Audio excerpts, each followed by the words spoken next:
Welcome to this week's edition of Thursday Night Live.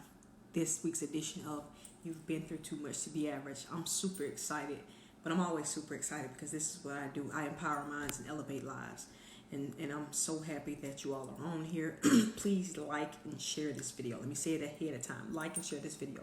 But tonight we're talking about teachable truths. I know as classroom teachers we call them teachable moments, or as educators, as teachers, we call them teachable moments, where you see something in everyday life and you're like, hey, I can use that as a teaching tool. But I've gotten to the point where I call them teachable truths. So tonight we're going to talk about the teachable truths that I learned. Hi Tyrus. That I learned from watching the movie Harriet, the recent movie Harriet. Of course, you've seen documentaries over the years. You probably learned about her in history class and Black history class and African American studies. You have, hi Tanya, you've learned about Harriet a lot of times, but whoever produced this movie, I say atta boy, atta girl to you, because they did a great job of writing and producing and directing the movie Harriet. If you have not seen it, go see it. Some people are probably saying I'm late, but you guys know I have a very full plate, which is fine because I like to eat. I don't like to say busy. You know I talk about the power of language a lot. So I have a full plate. I don't watch a lot of TV, but when I do, I feed two birds with one stone, and we'll talk about that in a minute. Well, let's talk about it now. So I was on a plane recently, and I got a chance to watch the movie. And so I watched the movie Harriet. I was using some net time. That acronym is no extra time. And I'm on here all the time. I talk to you about becoming allergic to the average. Guys, better than average, allergic to the average. And I tell you things that average people don't do. Hey, Miss Bridges, I tell you things that average people don't do so that you can do them and you can escape average and never go back there again, because it's a crowded, dangerous, uncomfortable, miserable place, guys. So I'm telling you about net time. I watched the Harriet movie on net time. Net stands for no extra time. That means you can feed two birds with one stone. And I did a little post earlier in the week about that. I'm going to do another little small video on that probably tomorrow. But no extra time means you're already spending the time doing something. You already got to be there. If you're on a plane, you know you can't go anywhere. So use that time, okay? I can use that time to watch TV. I don't spend a lot of time watching TV because I have too many other things that I can do that add greater value to my life and others. So I don't spend a lot of time watching TV. You guys know I don't watch the news because I say the acronym NEWS stands for Negative Everything in the World Show. And it's a good way to fill your spirit up with garbage. But I don't watch a lot of TV. I don't have the time in my schedule. I don't have the capacity when I'm doing great things and I want to do things on a greater level. So I use some net time.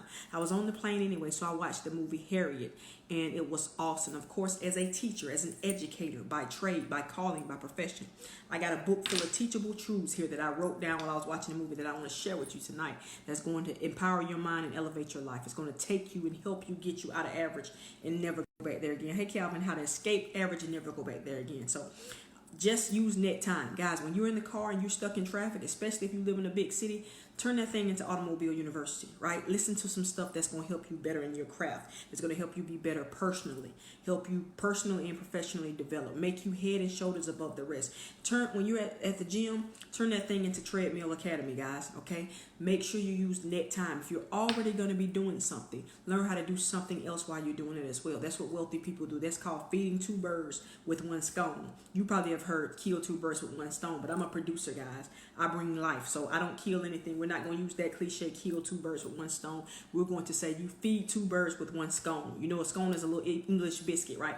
I heard somebody say that. I said, I'm on it, because I'm talking about the power of language all the time. Whenever I talk to you, when I'm teaching, when I'm in my books, when I do live seminars, or live broadcasts such as this, I talk about the power of language, because words really do frame our world. So let's jump right into the movie Harriet. If you have not seen the movie, go see it. And some people are probably saying, Victoria, you're late. But it was just a few weeks ago that I saw the movie Harriet. Some people saw it when it first came out. But hats off, kudos, attaboy, attagirl for whoever wrote and produced it, because I saw a lot of things that I haven't seen before in the different documentaries and other movies and books about Harriet. So the first thing is this. Harriet, I put this on a post earlier to invite you here tonight. It said that the man said to Harriet, walk like you got a right to be free. Don't be afraid. Walk like you have a right to be free. All right, when she first got to, I think, Philadelphia, I think that's the first place when she escaped. She got there and she walked up and she was telling the black guy, he was working like on a shipyard or something. She was like, he was like, I know who you are. Okay, you smell like you need a bath. Your clothes raggedy. I know exactly what you are. right? And then when I think she finally got some clothes, he directed her to the right place. She got some clothes, she was cleaned up. She still was walking around kind of timid. And another guy told her, it might have been the same guy, I don't know. But I think it was after she actually got bathed up and got, put on some clothes and she was actually looking like a normal person rather than a runaway slave. The guy said, listen, you acting afraid.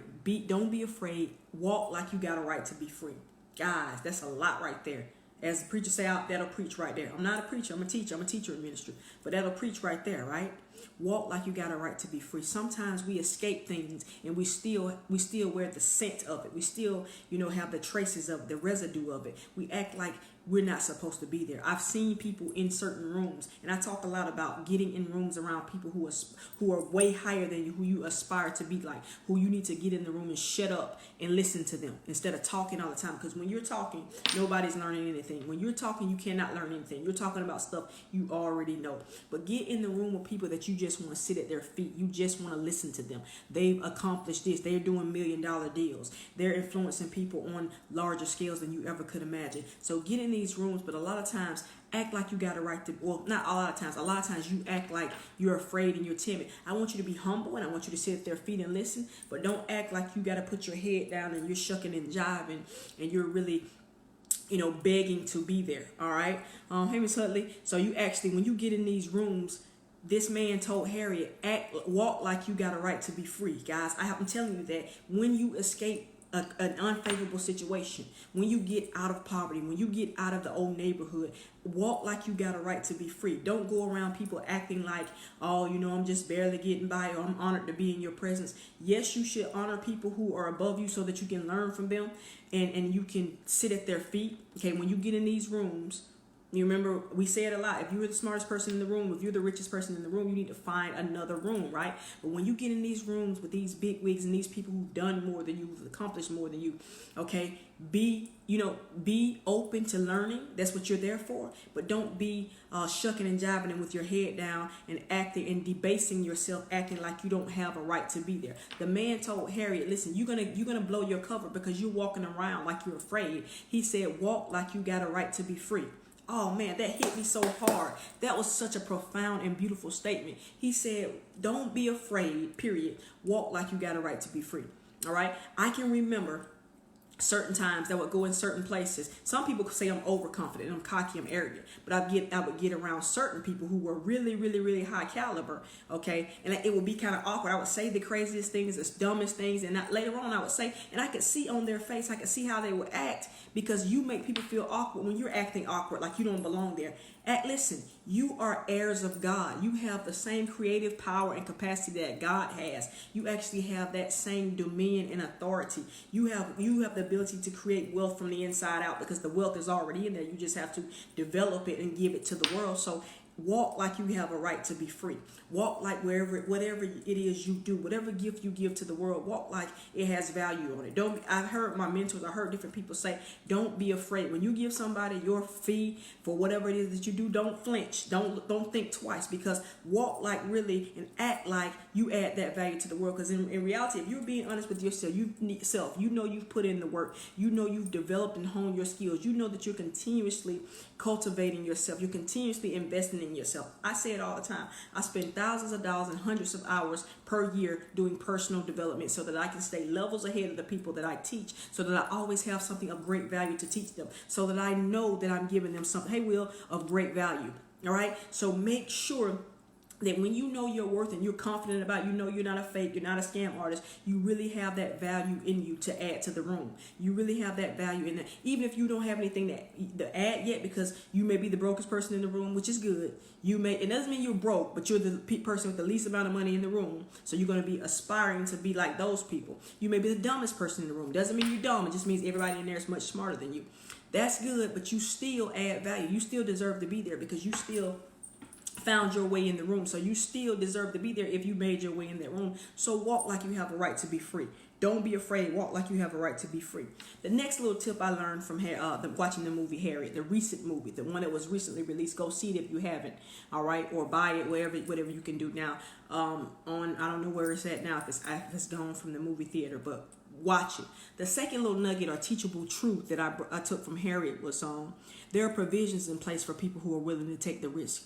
Okay, Pretty much, I say it all the time. When you commit to a plan, hi Eddie, when you commit to a plan, you'll see God's hand. When you make your request made known, as that good book says, that good book that is the best-selling book of all times. A lot of people love it. I love it. When you make your request made known to God and you're serious about it, this is what you want, and you know this is what God gave you to give to the world. You want to follow and pursue. Don't say chase. Chasing dreams means it's running away from you. You shouldn't be chasing anything. But when you're pursuing your passion, you're elevating yourself to another level. You're going to a different height, and you want something more. Commit it to the universe. Say it out loud. Write it down. Write your goals twice a day.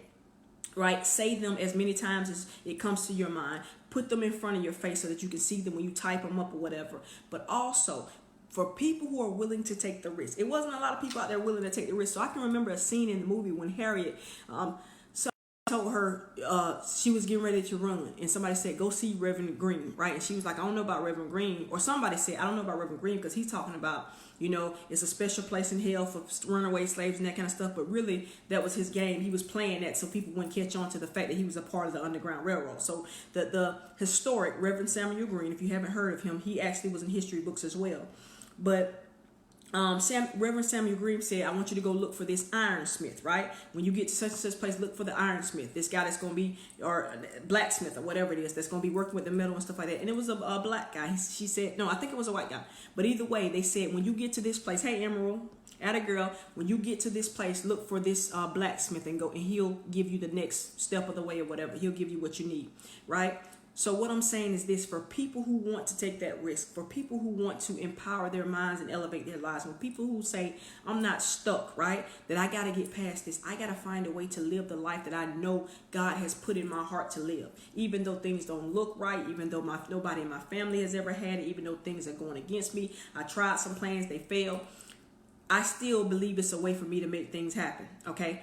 So those people who are willing to take the risk, not everybody was willing to run and become a runaway slave. Everybody, a bunch of people, and I'll get to that later when Harriet was talking to, I think, her sister, who was a house slave.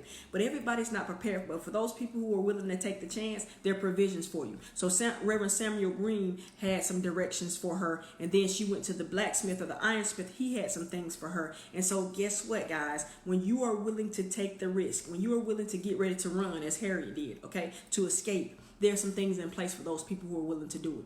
All right. As a matter of fact, I quote the book a lot. Napoleon Hill's Think and Grow Rich.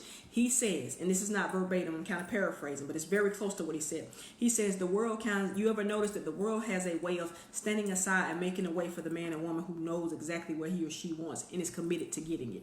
Okay. You have to first know and be clear about what you want, and then commit to it. Commit it to the universe by writing it. That good book says you got to write it and make it plain, because it's going to energize you when you see it every day. When you write it every day and you see it every day.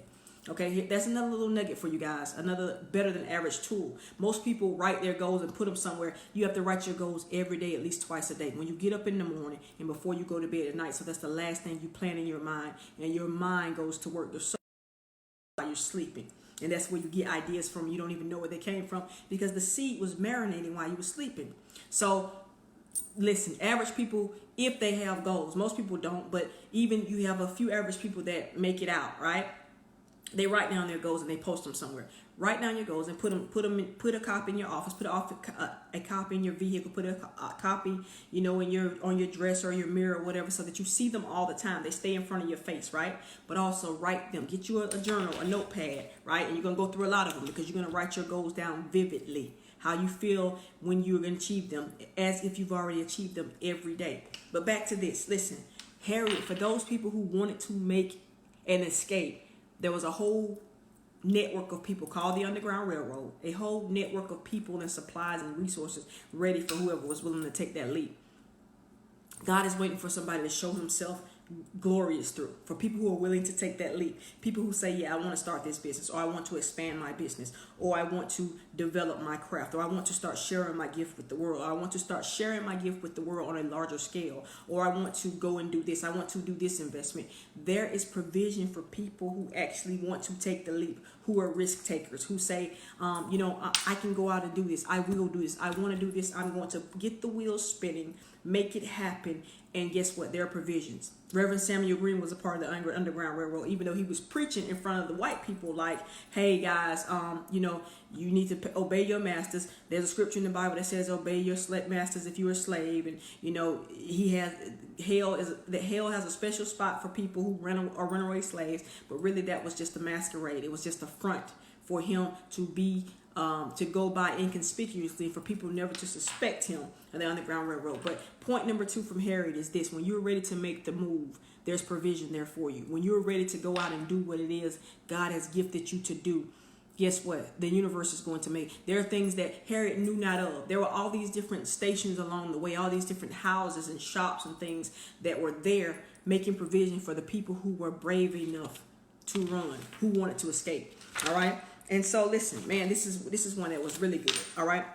When Harriet escaped, when she finally escaped and she got to, I think Philadelphia is where she ran to. When she got to Philadelphia and she actually got to the Abolitionist Society, or she got to this little thing, I guess I would say the Underground Railroad Network or whatever. It was a black guy there that was pretty much over it. Hey, Kathy. Hey, cousin. So there was, she met with the guy and he was like, oh man, you made it. Who helped you? She was like, nobody helped me. He was like, wow. He was taken aback. He was in awe. He was like, you made it by yourself. Nobody makes it by themselves. You did it, right?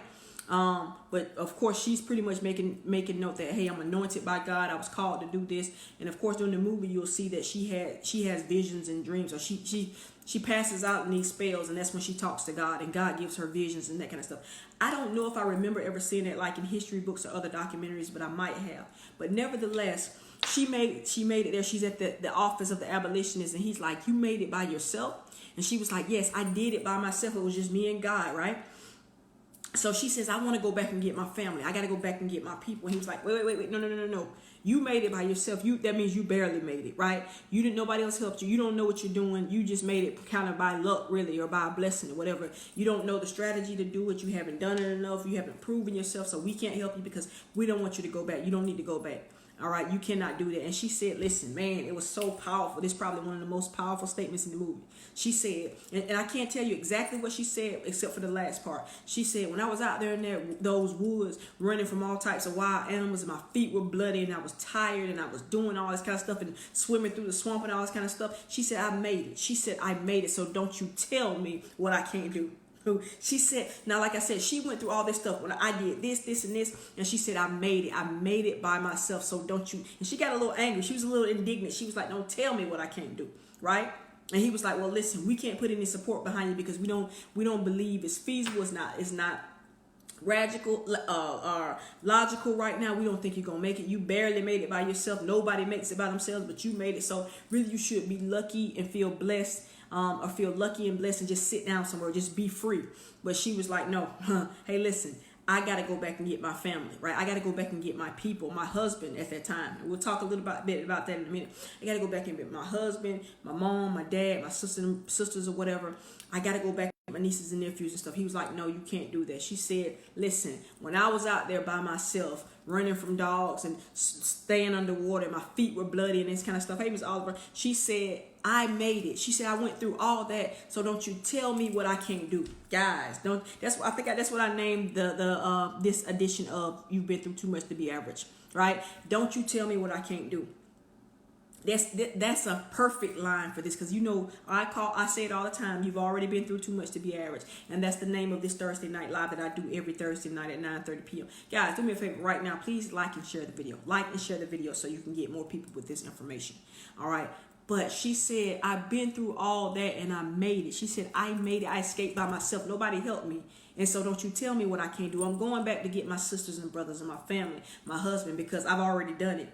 You've already been through too much to be average. A lot of people, I did this before when I talked about fasting about the beginning of the year. And I told you that, atta girl, that's right. I told you that fasting is not for the average person. Average people don't fast. And I'm not just talking about food. I'm talking about giving up something that pleases you, that makes you happy, that brings you comfort. That's not for the average person. Okay, you're going to achieve some great things when you can fast because you know how to discipline yourself and go after what you want. But nevertheless, I told you that some of you have fasted in the past involuntarily. You've gone without food because you didn't have money to get food. You've gone without food because you was working so hard you didn't have time to eat. All right. You fasted from shopping and stuff because you were broke and didn't have money. Right. You fasted from sleep because you had 2 or 3 jobs, or you had to study. So you've already done the stuff that average people don't do. Why not make yourself do it for a goal now? Why not make yourself do it because you already know you can do it? You've been through too much to be average. All right. So Harriet was telling this man, listen, I've been through too much to be average. I'm going back to get my family because I know I can do it because I've already done it. Right. And he's like, hey, I'm proud of you. I'm awestruck the fact that you made it by yourself. He couldn't believe this. He was like, nobody helped you. And you, man, he was awestruck. He was kind of dumbfounded. But then when she said she wanted to go back and get her family, he was like, you can't do it. She said, don't tell me what I can't do. Hey, guys. Write that down. That's the name of this particular episode of You've Been Through Too Much to Be Average. Write it in your notebook. Hopefully you're keeping a journal and you're writing down the directives. So this is not shelf help, something you put on the shelf, but it's self-help. Hopefully you're not spending an hour of time or 10 minutes or however much time you spend with me just because it's entertaining, right? Guys, this is something to empower your mind and elevate your life. So write down that phrase. Hey, Pace, write down that phrase that says, hey, don't tell me what I can't do. All right. Harriet said, listen, I made it through the swamp. The dogs after me. My feet were bleeding. He told her all this stuff. She told this man, listen, I did this on my own. So don't tell me what I can't do. Don't tell me I can't go back and get. Now, he was really fearing for her life, saying you can't go back and get, your mom and dad because you don't know the roads enough. You just kind of got here on a blessing. But Harriet said, no, I got here. So don't tell me what I can't do.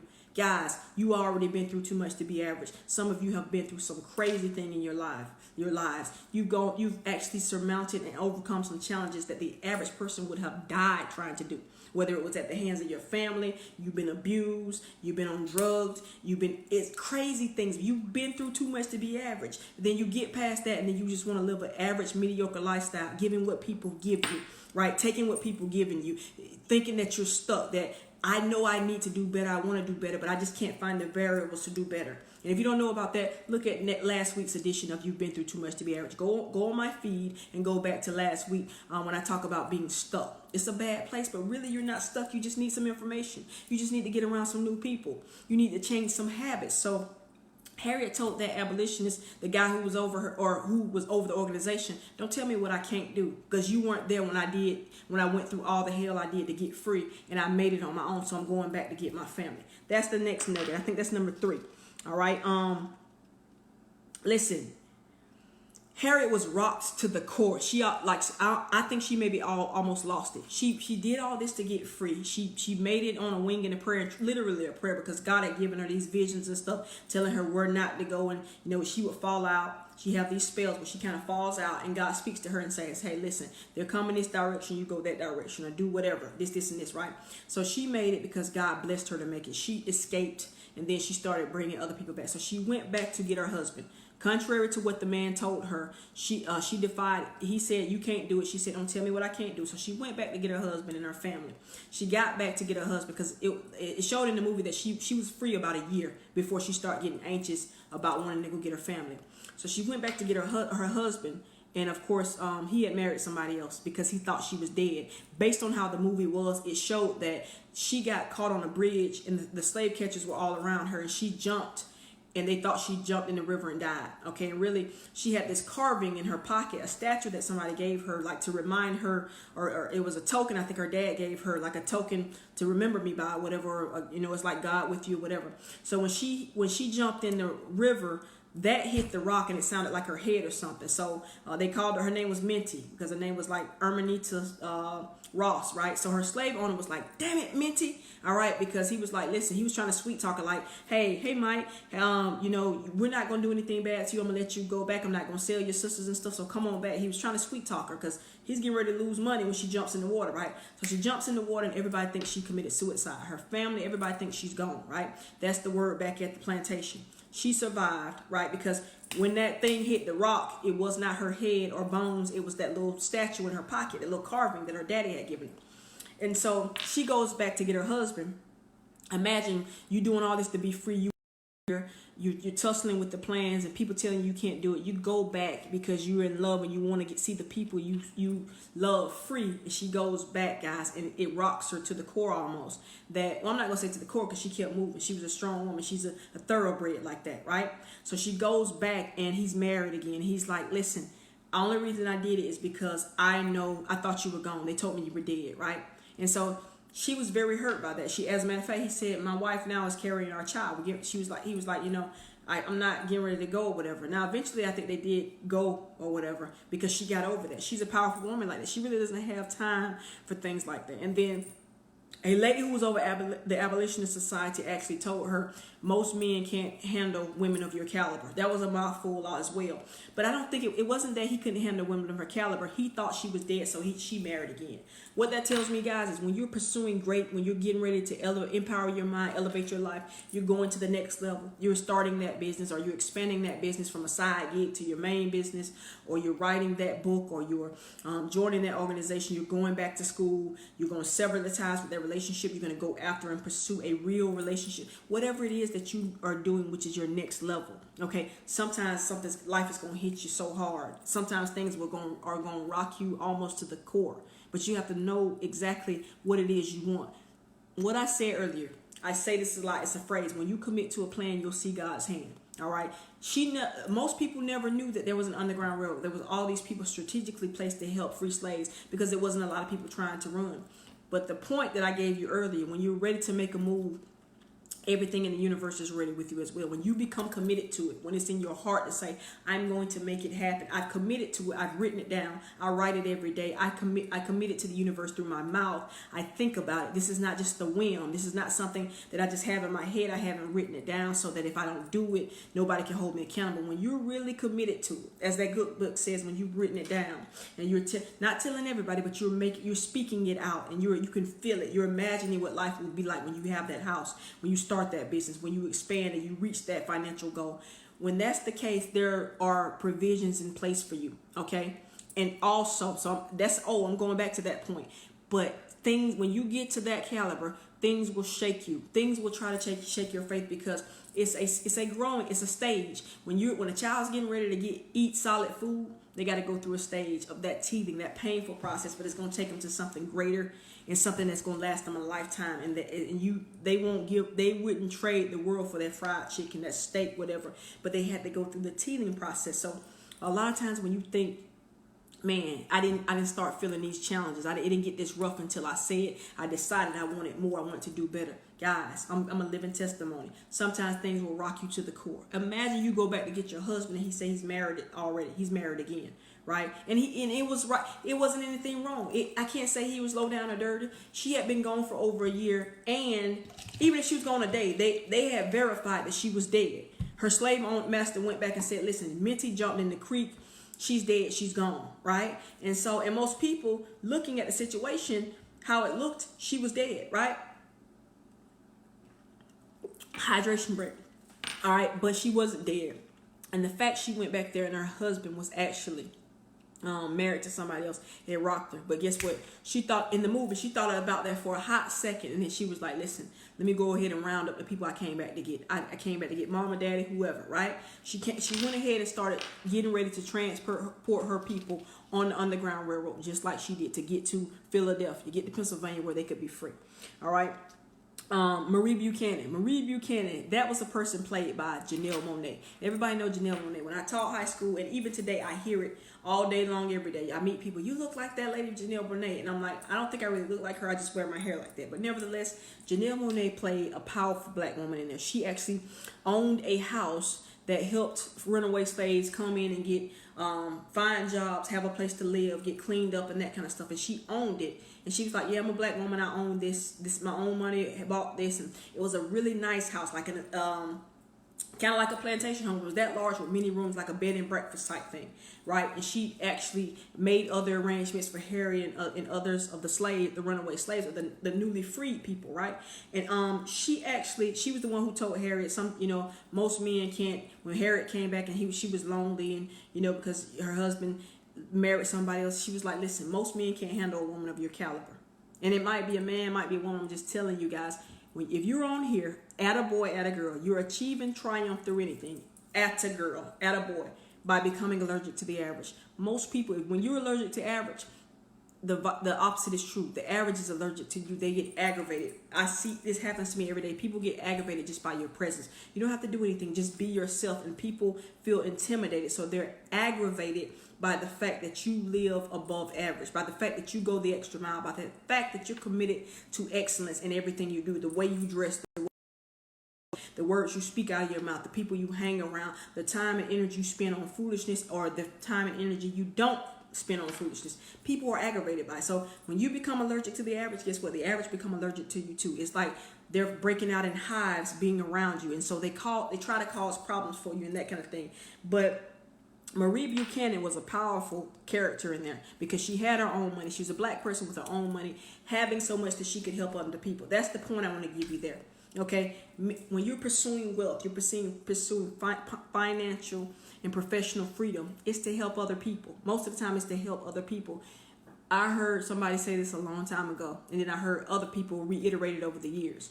But when I first got into personal and professional development and wealth building, somebody said the best way to help people is to not be one of them. Okay, the best way to help poor people is to not be one of them. So you got to have something if you want to help people, if you want to do things on a grand scale. I see my guy Pace Bird is on here. Of course, the reception that I have week after next, he's one of the honorees that I wrote about in my new book, The Flint Flows with Milk and Honey. Okay, very philanthropic, gives a lot, gives back a lot. People know him for being generous. He owns a lot of property and stuff. He's wealthy on the inside and out. He likes to give, but guess what? You can like to give all day, but if you don't have the resources to give, all right, the road to hell is paved with good intentions, right?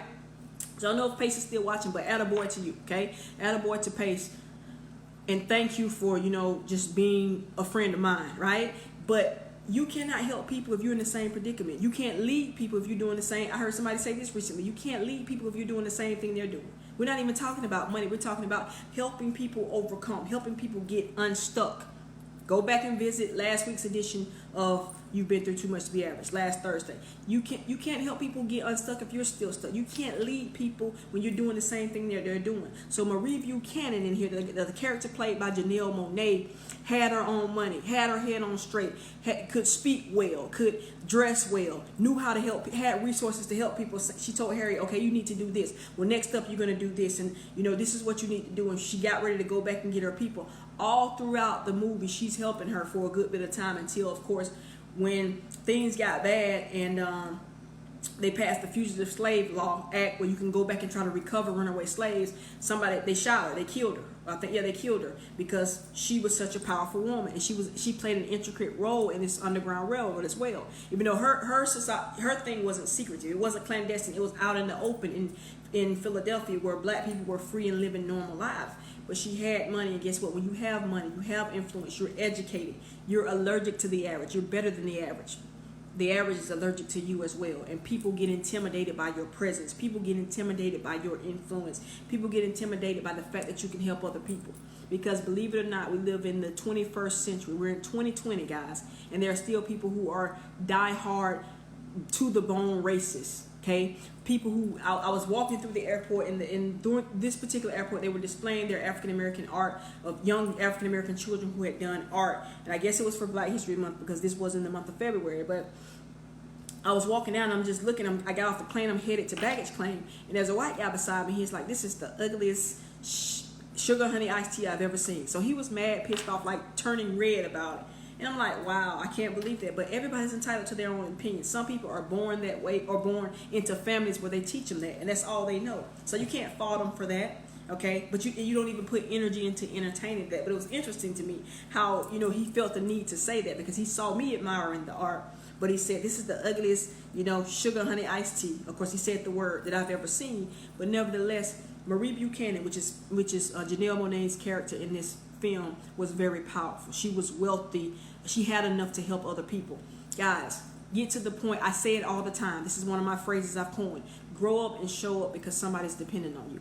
Okay? That wealth that you're pursuing, that expansion in your business that you're pursuing, that financial and professional freedom of your time to do, philanthropic and charitable things and be with your family, it's really not for you. And a lot of people get caught up. Your motivation will become greater when you decide it's for somebody else, right? Nietzsche, the philosopher Nietzsche says, if your why is big enough, no, he said the bigger your why, the easier your how, right? He said a big enough why can endure any how. If you're doing it for the right reason, if it's somebody you love or help people out of a situation that you came out of, or it's a really heartfelt cause, guess what? You'll find a way to make it happen even when times get tough. So Marie Buchanan was a strong figure and symbol and intricate part of Harriet's success and the success of many other people who came to Philadelphia and became free. So you have to set up wealth and be great and be awesome at what you do, because you feed other people, because other people are dependent on you guys. All right. There was a scene in here. I told you that it's said in this story that Harriet would pass out, like faint or lose consciousness, and at this time God would give her signs and signals and tell her what to do, which way to go, which way not to go, when she should leave, and all. Just give her these clues or whatever to help her escape, right? And that's how she made it out on her own. She wasn't a part of the Underground Railroad when she left, but she became later on when she proved to them that she could do it. And I'll talk about that in a minute, showing and proving. But while she was passed out, like some family members or whatever, I think this was before she escaped, but she was out and she had one of these spells, and somebody was like, Harriet, and other person said, no, don't touch her. She's talking to God, right? When your anointing is great, when people can see the work and the glory of God, and they know that the things you do they could not happen without God, all right? People respect you differently. All right, somebody was like trying to wake her up out of this spell, trying to get her to come to or whatever, and the other person said, no, don't touch her. She's talking to God. All right, they understood the caliber of her calling. They understood, she's different. And guys, when you walk in your authority, your anointing, your gifting that God gave you, all right, when you do exactly, you're gonna be, man, you are phenomenal. People look at you and their jaws will drop. They don't know, because you talk about it like it's kindergarten math, right? But it's hard to them. I heard somebody say, your gifting is what you do well and easy and other people think is hard. So Harriet was talking to God. She was in one of her spells. And when somebody tried to touch her family member said, no, don't touch her. She's talking to God. Guys, when your life shows up like that, when people look and say, oh, yeah, she has a connection with God, don't try to touch her. You know what she's doing is real. It may seem spooky to you, but she's talking to God, so leave her alone, guys. So let what you do stand up and stand out that much, where people see, they understand, they know that you walk with God. They know that without a shadow of doubt you walk with God. The success that you experience, the achievements that you accomplish, the favor that you have, everything that you do has to be tied to God, because it's on that caliber. When that's the case, you're going to influence a lot of people. You're going to make a way for a lot of people. Hold that thought, guys. Write down what you need to write down. I'm going to take a hydration break, all right? While I'm doing that, like and share this video. Call somebody, text somebody, share it on your page, let them know they need to be on here.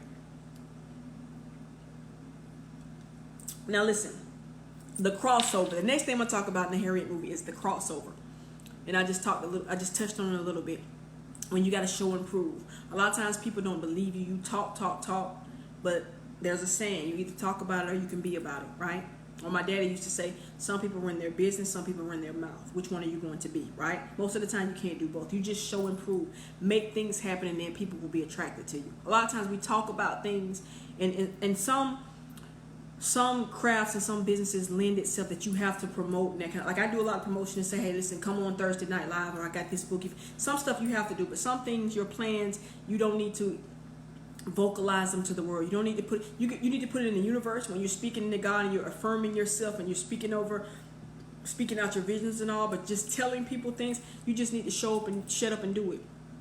Just show up, because the crossover, when Harriet went to the abolitionist society and was like, hey, I want to go back and be at my people, I need some help. They're like, no, we can't help you. That's too dangerous. You don't need to go back. You don't know what you're doing. You don't know the system, this kind of stuff. You're a woman. You need to just sit. And she's like, I did it myself. I told you. She already told the head guy, hey, don't tell me what I can't do. I've already done it. So they still wouldn't listen. So she went back and got some people. She had to go back and get some of her friends and family to prove. And after she started bringing so many, and she was doing it by herself without their connections, without their help, guess what? They wanted to be behind her then. They gave her an award, and they wanted to put her on the team. They put her on the team and made her a part of the railroad. They made her a part of the organization, the network, but she had to show and prove first, guys. A lot of times we want people to invest and put money into our business ventures that we haven't put anything into it. That's why when you go to the bank to get a loan, they want to know, where's your business plan? Have you even put any blood, sweat, and tears, or any thoughts, any sweat equity into coming up with a plan? Secondly, do you have money? How much money do you have in the deal? You want this car, can you do a down payment? How much money do you want to buy this property? How much money can you put down? I want to know you have some skin in the game. I want to know you really believe in this. You're not just using my money to take a gamble, because it's not your money, it's the bank's money. So it's like, if you lose it, fine. But if you got some of your money on the table, you've taken the time to devise this business plan, then maybe you have a little skin in the game, so I'll probably give you that loan. So Harriet, before the abolitionist society would get behind her, she had to show them, listen, I don't need y'all. I made it here on my own, so I know I can do it. I know God is with me. So y'all are telling me it's too dangerous. I don't know what I'm doing. I can't go back. Don't tell me what I can't do, because I've already done it, okay? I'll say it again. That's a plug for me. You've been through too much to be average. Don't let people tell you what you can't do. Most of you on here have been through enough crazy, silly stuff that you know the average person wouldn't have made it through. So you're really cut from a different cloth. So don't start letting people tell you what you can't do now. Just because you got denied for something, just because a relationship didn't work out, just because a job didn't work out, the interview didn't call you back. Don't let people tell you what you can't do. So Harriet went and showed and proved. Okay, they said, listen, you got here by yourself. It's unbelievable. Our hats off to you, atta girl, for doing it. But really, we probably just got here based on luck. You don't know the system. You're not strong enough. It's too dangerous out there. Don't go back and try to get other people. She said, guess what? I can show you better than I can tell you. She went back and started bringing back people. And they had a scoreboard.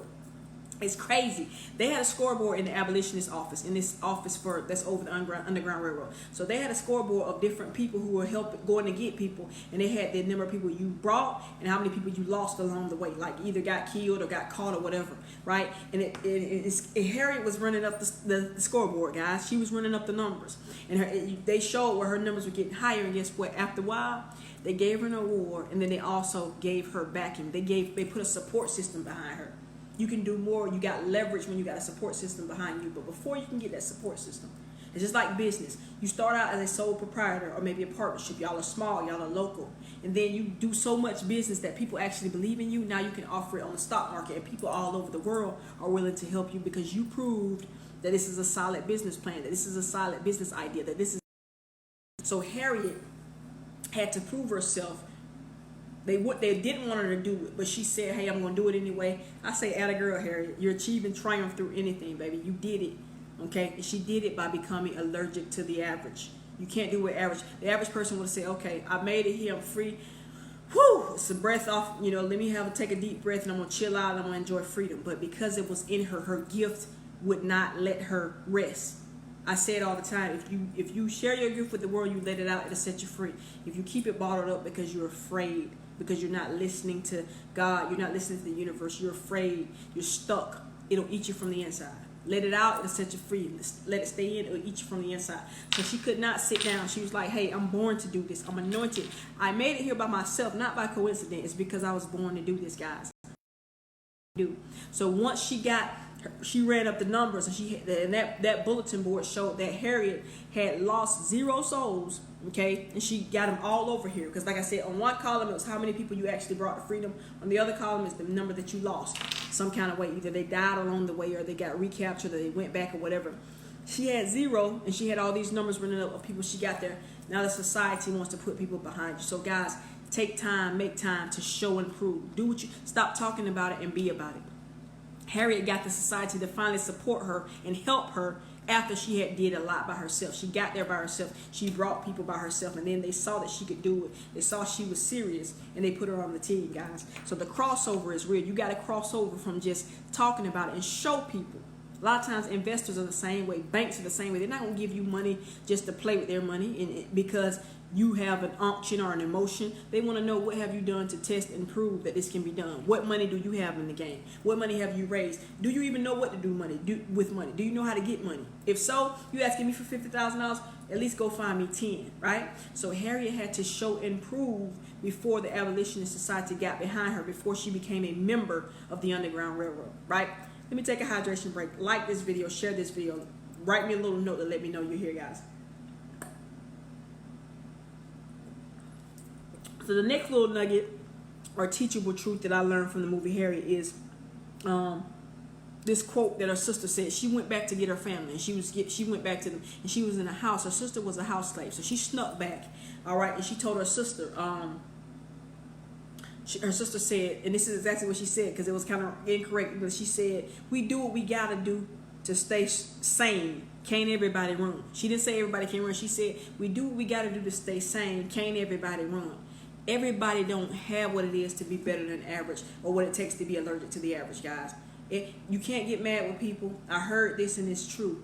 People do the best they can with what they have at a given time. So her sister said, "Listen." Harriet was like, "Come on, we need to get out of here. We need to get out of here, right?" Atta girl, Anicia, thank you. So Harriet's like, "We got to get out of here. Get your stuff." She was like, "No, I'm not going." Her sister was frozen. Her sister was stuck. And you know people like that. You know that they need to be doing better. You're trying to show them a better way. Listen, you don't need to be living this way financially. You don't need to be living this way relationship-wise. You don't need to be living this way health-wise. But her sister said, "We got to do what we got to do to stay sane. Can't everybody run?" And she said it just like that. Can't everybody run? She was like, "Everybody ain't as strong as you, Harriet. Everybody don't have that mindset. Everybody does not know how to deal with their fear." Notice I didn't say fearless. Fear is a healthy thing. Anybody who tells you they're fearless is lying, or they're not doing anything. They're not doing much. Fear is going to be there. Fear is the unknown. You don't know what's going to happen, but you have to learn how to manage fear, how to deal with fear, how to, as the book says, feel the fear and do it anyway. So she's not fearless, but her sister said, "Harriet, I'm staying here. I'm obeying. I'm doing this because we got to do what we got to do to stay sane. Can't everybody run? Everybody can't do what you're doing, Harriet. I'm going to stay." And I think her sister ended up dying there or something. I think the sister, some kind of way, either she got sold, something happened. Well, I don't think the sister she went and got the rest of the family trip by trip, but I don't think the sister ever made it. I think the sister ended up dying.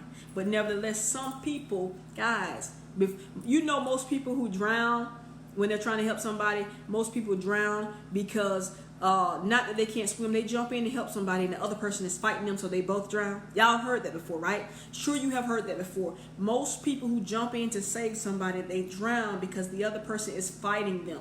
Okay, fighting it and making it hard for them to swim together, or for you to swim. Attaboy, Latoya, making it hard for you to get them out, right?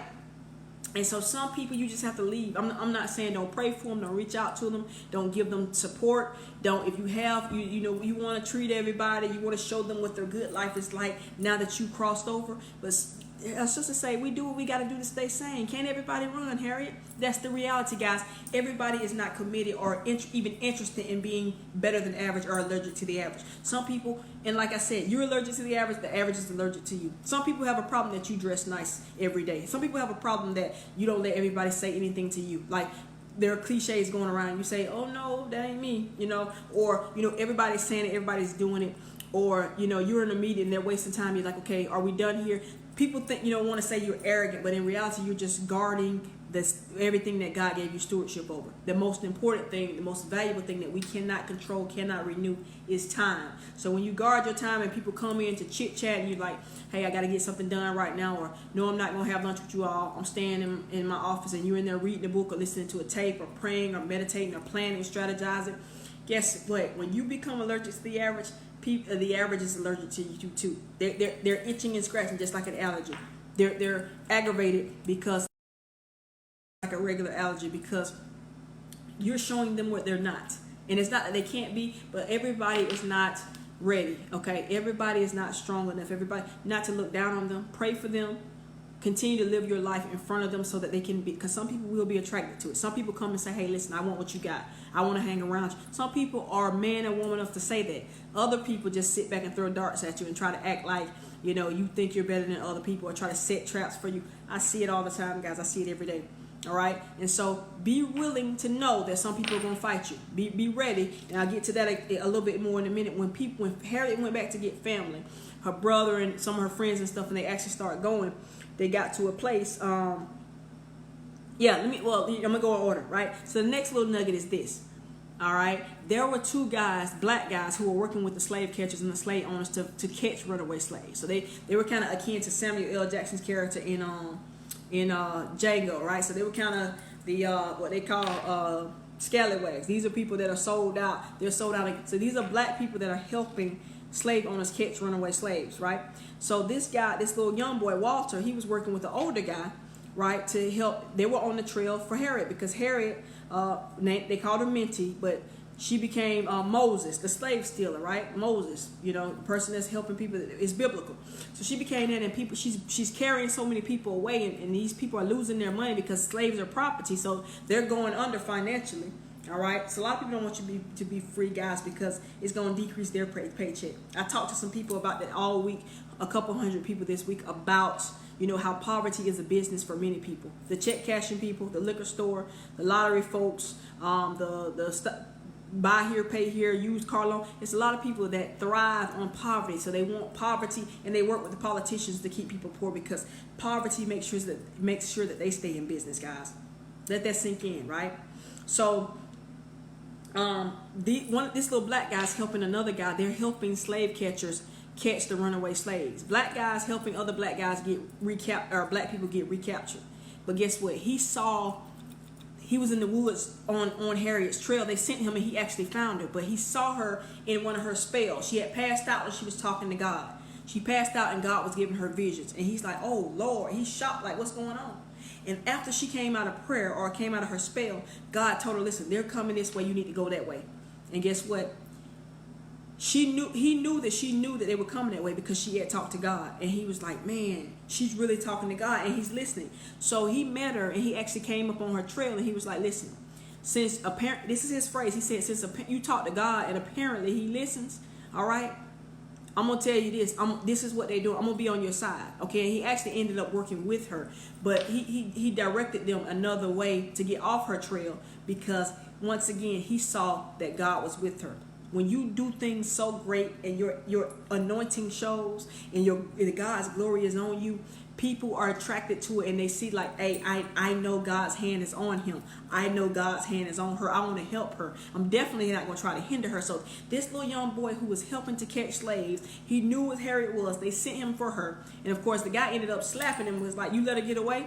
He was like, yeah, some kind of way. He lied because he actually gave her a tip. Because he told her, he prefaced what he told her. He said, seems like you talk to God, and it seemed like he listened. So he's like, I don't want to touch that. If God is with you, I'm not going to be against you. So he ended up working with Harriet and helping Harriet, not just that time, but other times as well. He was helping divert and redirect the slave hunters in the wrong direction. And then he would give them little tips as well. And so he actually he crossed over and got on Harriet's team. You can win some people over, guys, when you operate in a level of excellence. Please, let me do a little plug right here, commercial. Like and share this video because this is some serious stuff, guys. If you have not seen the movie Harriet, see it. And a lot of people probably saying, Victoria, you're behind time. But listen, I got a chance to watch it on the plane, and I got these teachable truths. I'm going to do what I do and give it to you, right? And so Harriet talked to God, and apparently the guy who was watching her knew she talked to God because he knew that there was no other way she could have known what she knew about where to go next. And so, listen, when you live your life and you live it in such a way that people know that God's hand is on it, that the results that you get, the excellence that you are committed to and that you live and exemplify, nobody can do it except the hand of God be on you. At a boy, at a girl. You're doing it, guys, and people are going to be attracted, and you're going to win people that way. Even if you don't have, I tell you all the time, everybody's a leader, even if it's just leading yourself. But more often than not, you're leading other people because people watch you from afar. And you might be leading them astray or the wrong way, or you're leading them in a positive direction. But everybody's a leader. It's getting close to an hour, so let me go on, guys. But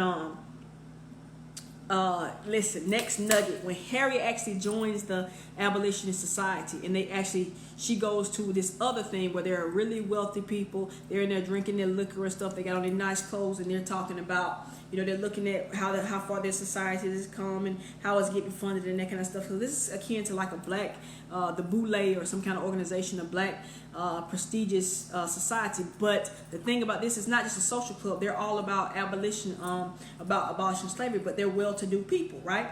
So Harriet, they're saying, listen, the fugitive slave law has been passed, so runaway slaves can now be captured and taken back. So people are just going and telling lies, saying that this person used to belong to them and this kind of stuff. And so they tell Harriet, you need to stop taking trips down back south to go get your people because it's too dangerous. We got to slow up. Everybody's going to slow up. And she was like, what you mean slow up? You mean we're supposed to stop just because it gets dangerous? She was like, no. She said, first of all, y'all have gotten too comfortable. She said, y'all's gotten important. Most of y'all were born free.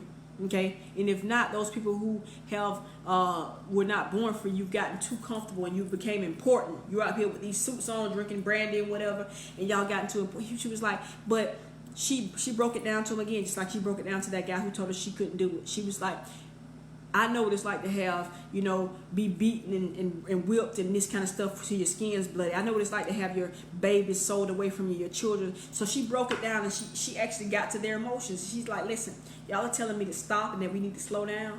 But just because it became more dangerous because this law been passed, does that mean we need to stop? No. So she was like, y'all too comfortable. Y'all don't know what it's like. Or just like I used to tell people, we used to have the discussion a lot as educators, that many times the policymakers either never been in the classroom, in the trenches, or they've been gone too long. And so they send down these policies that make no sense. Okay? So Harriet was saying, listen, y'all too comfortable. Guys, sometimes we're too comfortable. We're poor, but not poor enough. Okay? You actually can put a little meat on the grill on the weekend, or, go on vacation every now and then, or do whatever. Have a good holiday with this person, but really they're not the person for you, because all throughout the rest of the year they give you hell and all kind of crazy stuff. And so we've gotten too comfortable. We've gotten what we call stuck, satisfied, settled. Harriet said, listen, I'm not going to stop going back to bring free slaves because it got dangerous. All right, what does that mean for the people on the other end who are waiting on me? Right? So grow up and show up, guys. Somebody's depending on you. It's real. It's very real. Okay, hey Erica. And so Harriet said, listen, y'all got, either you were born free. She was speaking to the society. They had inducted her previously, but now they're like, guys, we need to slow up. You can't go back and get any people. Harriet, you need to stop. She was like, why should I stop? Just because it got dangerous? Just because the stakes are high, you want me to stop? That's a good nugget, guys. Just because the stakes are high, just because it takes a little more than average, just because I'm losing people because I'm allergic to average, they're allergic to me, they're getting aggravated because I'm doing better things and greater things, I'm supposed to stop? She was like, no, y'all too comfortable, y'all important now, she said y'all done got important, y'all was born free, or you done got free and you important now, you too comfortable. Don't get so comfortable, guys, because comfortable is a dangerous place, it's a selfish place. When you're comfortable, you're doing just enough for you. A point I made earlier about Marie Buchanan, the lady who was played by Janelle Monáe. When you're comfortable and you got enough for you and your family, how many other people can you help? So sometimes we got to get uncomfortable. We got to do what's dangerous. We got to do what we're afraid of, where there's a little fear. But feel the fear and do it anyway. Fear will always be there, but it's how you manage it, right? How you overcome it, what you do with it. Do you use it to fuel you, or you allow it to make you shrink back? Harriet said, I'm not going to stop going back to get slaves just because it got dangerous, because they passed the Fugitive Slave Act. Y'all don't know what it's like, so it's easy for y'all to say slow up, don't go back, but I know what it's like. And she went down the list, she read them their rights, like, I've been here, I know what it's like to have this happen, I know what it's like to see this, and it ain't a fun place, it ain't a cute place, so I'm going to keep going back to get slaves. I don't know what y'all going to do. And guess what? They started clapping it up, and they agreed that we're not going to slow up just because times are dangerous. Don't slow up, guys, all right? You've been through too much to be average already. When she went back to get her mama, she said, listen, her mom was kind of fretting, like, what's going on? We thought you were dead, okay? And of course, like I said, how the scene played out, she made them think she was dead when she jumped into the river. But she went back and she was like, Mama, don't be afraid. She said, I'm Harriet Tubman, because before she left, she was Minty. But when she went to the Free Society, they're like, what you want to be called? Okay, you need to get rid of that old name. So she's like, my mama's name is Harriet, and Tubman is my husband's name. Of course, she went back to get the husband. He was already married. But she said, I want to be Harriet Tubman. So when she went back to get her mama, she said, Mama, I'm Harriet Tubman. She said, I'm Moses, the slave stealer. Because, of course, that was her code name, Moses, like out of the Bible, helping people cross over and be free. So they had put up these posters. They're looking for Moses. She was really a hot commodity now. They're looking for her because she's ruining people's finances by taking their slaves, their bread and butter, how they make money, which is a sad thing. That's why so many people are angry, because it's like they were getting wealth off the back of other people's, and it still happens today. But they were really angry at her, like fire hot. They were like, bring her to us alive, because they wanted to torture her. So she's Moses, the slave stealer. When she went back to get her mom, she said, Mama, it's me. I'm Harriet Tubman. I'm Moses, the slave stealer. That's important, because sometimes you got to change your name. And it may be mean legally, but I mean to the point where what people call you, what people know you by, you change now. She's like, Mama, I'm coming back in authority. I'm not Minty. I'm not what they used to call me. I want you to know I'm who they looking for. She said, I'm Moses, the slave stealer. Let me let you know I got some authority. Trust me, come with me. Okay? And so that was so profound to me. It was important. She said, Mama, I'm Harriet Tubman, your daughter. She said, I'm Moses. More importantly, I'm Moses, the slave stealer. Okay? I know what I'm doing. I'm here to get you. I'm here to take you. That's what she said. And so you got to sometimes make it known to the universe who you are. And then make it known as well to your haters that this is what I am. This is what I do. Okay? I'm a teacher. I'm a minister. I'm a singer. I'm the best cosmetologist in the city. I'm the best. This is who I am. All right. I'm going to make sure that my family has. I'm a forerunner. I go ahead. I'm going to make sure I'm a provider. This, and this. So she went back and she didn't give her mom the old name she knew about. She was like, that's not me. That's not my identity anymore. I'm the slave stealer that they looking for. Come with me. I got you. All right. That's powerful, guys. Listen. Harriet had to do what we call, and I wrote this in my book and I've heard it before, go the way and show the way. Some of us have to go the way so we can show the way. It's hard sometimes, it's tough. You're going to have people fighting against you. Like her sister said, everybody can't everybody run, is how she said it. Okay, you're going to have people fighting you, okay, so bad to sometimes they're going to almost drown you if you don't let them go. You're going to have people that fall out of your life because they can't handle where you're going. Okay, you're going to have people against you, want to antagonize you because they're threatened by where you're going. They feel like you're out to take their job or take their spot or outshine them. Shout out to that person. But nevertheless, some of us have to go the way to show the way. We have to go to prove that it can be done. And this was a powerful scene. It was so beautiful, so awesome. Please watch this scene in the movie. Go watch the movie. But when she went back to get her brothers, and it was men in the crowd, and they got to the point where they wanted to go back. They wanted to start bucking. They want to be the man now and say, "Oh, y'all follow me. We going back. This ain't gonna work, right? We about to go in this river and drown or whatever." So Harriet was like, "No, I'm Harriet Tubman. I'm the leader of this here group." That's what she said. She was like, "Listen, take notice. I'm not Minty. I'm not the slave that y'all knew, Erminita Ross. I'm Harriet Tubman. I'm the leader of this here group." That's what she said. And she was like, y'all gonna follow me. So she pulled out the gun. And of course, we've read about it in history books and stuff that sometimes people were so stuck in their ways, she had to pull out the gun to make them be free. Sometimes you have to make people be free, and then sometimes you just gotta let them go, guys. But listen, so she was like, y'all get in, we're gonna go. And guess what? They were there hesitating, deciding whether they're gonna follow the brothers, like we need to go back. Maybe, they're not going to beat us that bad. We can go back. We can make it back in time, act like we haven't even been gone. But Harriet was like, nah, y'all been through too much to be average. We're already here now, baby. I've been before. I've been this way. I went the way so I can show the way. Sometimes you got to go the way to show the way. Just live and people will see. You don't have to talk. Just live and do it and people will follow you. But at this point, it's a scary time. They're fearful. They're like, man, we're stuck here. What are we going to do? We're going to go back. Harriet was like, no, we're going this way, right? And she stood up and said, I'm Harriet Tubman. I'm the leader of this group. You got to make it known, guys, who you are. Speak in authority. You've been through too much to be average. I already know the way.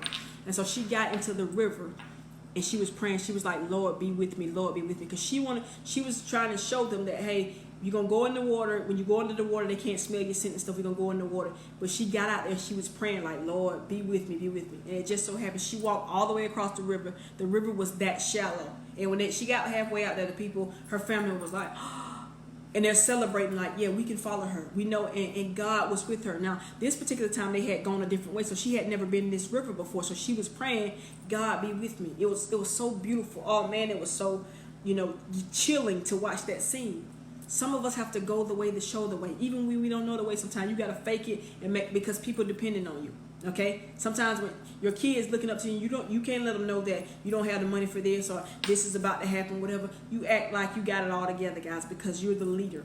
People depend on you whether they admit it or not. People look to you as to what to do. Sometimes you're leading them in a negative direction. Sometimes you're showing them and they're attracted to the fact that you're doing something positive and God's hand is with you. So she got in that water. She started walking. She was like, y'all coming with me. You're not going back with brother. You're coming with me. And so, of course, he want to be the man now. Y'all, we going back. She's like, no. Once they got through the water, she got in there. She showed them it wasn't that deep. They all came, they crossed. When they got to the other side of the river, she made it known. She said, I'm Harriet Tubman, not Minty. Y'all knew Minty. Minty is the little baby that y'all named after me. I'm not Minty anymore. I'm Harriet Tubman. I'm the leader of this group. So she told them her new name, and she told them what her role was. You got to do that, guys. You got to step up and say, this is me. I don't care who doesn't like it. I have the results I've showed and proved. And listen, either you want to follow me or you don't. I'm allergic to the average. I'm proud of it. I don't care. And guess what? Average people are allergic to me. Average people are aggravated by me. I see it every day. But listen, I'm willing to take it because this is much is given, much is required. God gave me this. He graced me. I know I can do it. I'm gonna bring many other people, but y'all gotta trust me and follow me if you want to follow me. Okay. Listen, this is a good one. I think I'm about to get out of here. This is the last one. This is a good one.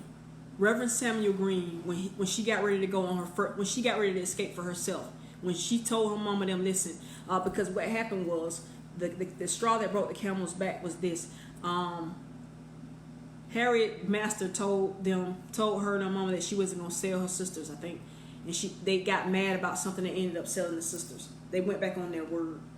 And Harriet was pissed. Like, you told me. It's like, shut up. Like, you mean nothing. We don't have to tell you the truth about anything. We don't have to keep our word because y'all are like animals. Y'all not even people, right? And I'm a little past an hour and get ready to get out of here. But so this is when Harriet got ticked off and said, listen, I can't do this anymore. They lied. They told me they wouldn't sell my family. They did. And so it's time for me to go, right? When she got ready to go for the first time, not when she went back to when she got ready to escape for the first time for herself, she went to Reverend Samuel Green, he was camouflaged, telling people, they thought he was against escaping and stuff.